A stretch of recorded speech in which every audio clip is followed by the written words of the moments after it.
In order for surfers to get the pop-up happening more easily, a lot of the time we just have to free up the hips and the lower back to get that lower body underneath us.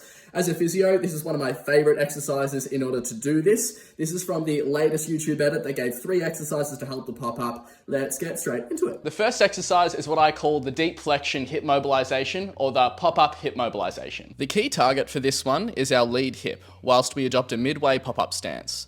This will also add a nice stretch in for the rear leg hip flexor and adductors of the lead leg.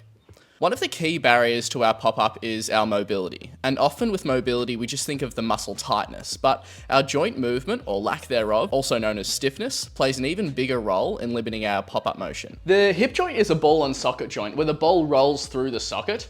Joint stiffness impacting the pop-up is the inability for that ball to roll into the end stages of our pop-up range, that being the knee to chest motion, where the front hip is at a maximum bend or flexion, and that's what this one can really help with. To complete this exercise, find the starting position by lying in the prone pre-pop-up position.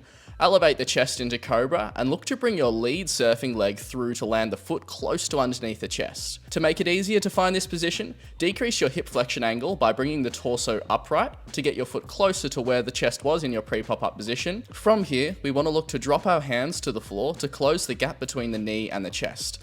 And then we can oscillate in and out of this position, raising the chest up slightly before trying to gently press further to close the gap again between the knee and the chest.